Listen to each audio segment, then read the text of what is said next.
بارك الله بكم وأحسن الله تعالى إليكم.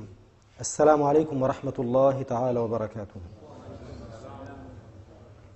الحمد لله رب العالمين، والصلاة والسلام على سيدنا وحبيبنا محمد. اللهم لا سهل إلا ما جعلته سهلا، وأنت تجعل الحزن إذا شئت سهلا. اللهم أرحم الراحمين، بلغنا رضاك والجنة. اللهم ارزقنا السداد في القول والعمل. اللهم ارزقنا الخلاص والإخلاص. اللهم اجعل نياتنا خالصة لوجهك الكريم. اللهم وعلمنا ما ينفعنا وانفعنا بما علمتنا وزدنا علما. اللهم آمين. Rasulullah sallallahu alayhi wa sallam, il a dit un jour un conseil à Sayyiduna Abu Dharr al-Ghifari radiyallahu anhu. Il lui a dit: Ya Aba Dharr, لأن تغدو فتتعلم آية من كتاب الله خير لك من أن تصلي 100 ركعة. Ya Aba Dharr, si tu vas apprendre, tu te déplaces pour aller à un endroit quelconque, pour apprendre un verset du Coran, cela est meilleur pour toi que de faire 100 rak'a. Et il lui a dit: وَلَأَنْ تَغْدُوَ فَتَتَعَلَّمَ بَابًا مِنْ أَبْوَابِ الْعِلْمِ خَيْرٌ لَكَ مِنْ أَنْ تُصَلِّيَ 1000 rak'a. Et si tu te déplaces pour aller apprendre un chapitre de la connaissance de la religion, c'est encore mieux que de faire 1000 rak'a. Se déplacer pour étudier un verset du Coran, apprendre comment le réciter, comment le retenir, apprendre quel est son sens, sa signification, juste pour le comprendre, c'est mieux encore que 100 rak'a. Maintenant, se déplacer pour apprendre un chapitre de la connaissance de la religion, ça peut être un chapitre sur la purification. Quelles sont les choses qui annulent al-wudu? Quelles sont les choses obligatoires dans al-wudu? Ça peut être sur la prière, ça peut être sur zakat, ça peut être sur comment vendre, comment acheter, comment se marier, comment le divorce, ce qui est halal, ce qui est haram. Un chapitre. Ce déplacement pour étudier cela, c'est mieux encore que de faire 1000 rak'a. Ça veut dire qu'il s'agit des rak'a nafila. Il fait la comparaison avec ce qui est nafila.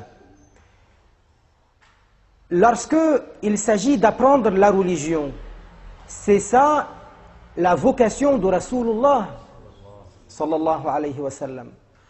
Rasulullah sallallahu alayhi wa sallam a dit: إذا مررتم برياض الجنة فارتعوا. Lorsque vous passez près des jardins du paradis, alors profitez-en. Ils ont dit: c'est quoi Riyad al-Jannah? C'est quoi les jardins du paradis? Avec à côté de quoi on peut passer? Il a dit: Riyad al-Jannah hilaq al-dhikr. Les jardins du paradis, ce sont les assemblées où on cite Allah, on invoque Allah. Les ulama disent, certains ulama disent, il suffit qu'on se rencontre et on récite le Coran. Ça fait partie des assemblées de dhikrullah. Mais d'autres ulama disent, non, Rasulullah n'a pas visé ça, alayhi salatu wassalam. D'autres ulama ont dit, ce qu'il a visé, alayhi salatu wassalam, c'est les assemblées où on étudie ilmuddin, on étudie la religion. Qu'est-ce qui est obligatoire? Qu'est-ce qui est haram?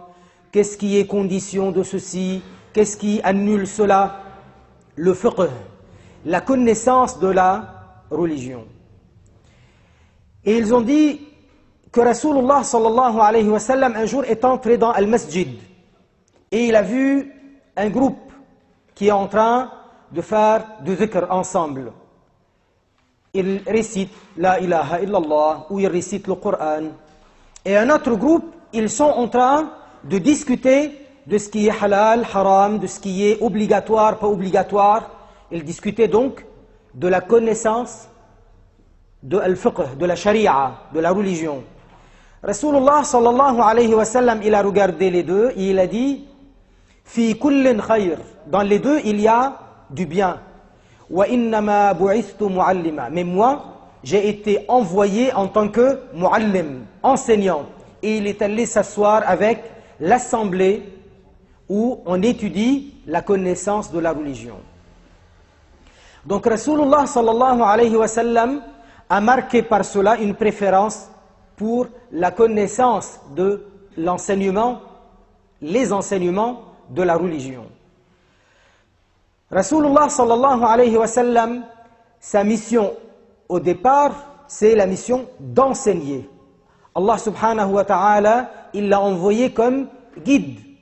Allah ta'ala, il l'a envoyé pour nous éclairer. Avec quoi il nous a éclairés? Principalement avec ses enseignements. Allah ta'ala, tout ce qu'il nous dit, il nous enseigne. Et donc, lorsque on va apprendre les préceptes de ad-din, de l'iman, du fiqh, ça c'est ce que Rasulullah sallallahu alayhi wa sallam lui-même, il faisait.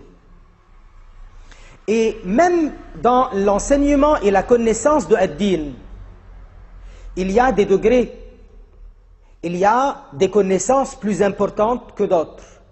La connaissance la plus importante, c'est la connaissance au sujet de l'iman, de la croyance en Allah Azza wa Jal. Allah subhanahu wa ta'ala, qu'est-ce qu'il a dit? Il a dit فَعْلَمْ أَنَّهُ لَا إِلَهَ إِلَّا اللَّهِ. Sache qu'il n'est de Dieu à part Allah. وَاسْتَغْفِرْ لِذَنْبِكَ وَلِلْمُؤْمِنِينَ. Et ensuite, demande pardon pour toi, pour ton erreur et pour les croyants. Ulama ad-din, ils ont dit,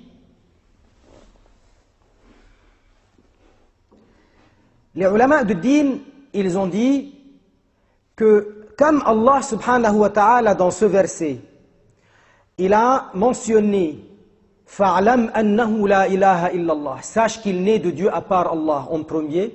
Et ensuite il a dit وَاسْتَغْفِرْ لِذَنْبِكَ. Et ensuite demande pardon pour ton erreur. La demande de pardon, ça fait partie des actions, les bonnes actions. Alors que la première partie, ça parle de quoi? De l'iman, de la foi, de la croyance. À partir du moment où Allah subhanahu wa ta'ala il a mentionné la foi en premier, c'est parce que effectivement la foi, c'est ce qui est le plus important, c'est ce qui est de plus important, de plus méritoire dans toutes les connaissances de la religion. Rasulullah sallallahu alayhi wa sallam, il disait Afdalul a'mal imanun billahi wa rasulihi. La meilleure de toutes les œuvres, la meilleure de toutes les actions, c'est l'iman. Et c'est normal. Quelqu'un qui fait des actions et qui n'a pas un iman accepté par Allah, son action, elle est en vain, elle est perdue. Il ne gagne pas de hasanat. La condition pour gagner des hasanat, c'est d'avoir l'iman. Allah subhanahu wa ta'ala, il cite le cas des kuffars, qui font parfois de bonnes actions, mais qui ne récoltent rien dans l'au-delà. Allah ta'ala, il a dit وَالَّذِينَ كَفَرُوا أَعْمَالُهُمْ كَسَرَابٍ بِقِيعَةٍ. وَالَّذِينَ كَفَرُوا, les kuffars, أَعْمَالُهُمْ, leurs actions, كَسَرَاب. Sarab, ça veut dire le mirage. Vous voyez ce que c'est le mirage? Vous dites mirage ici. Le mirage, c'est quand on est dans un endroit désert et on a l'impression de voir de l'eau. Mais en réalité, c'est rien. C'est ça un mirage.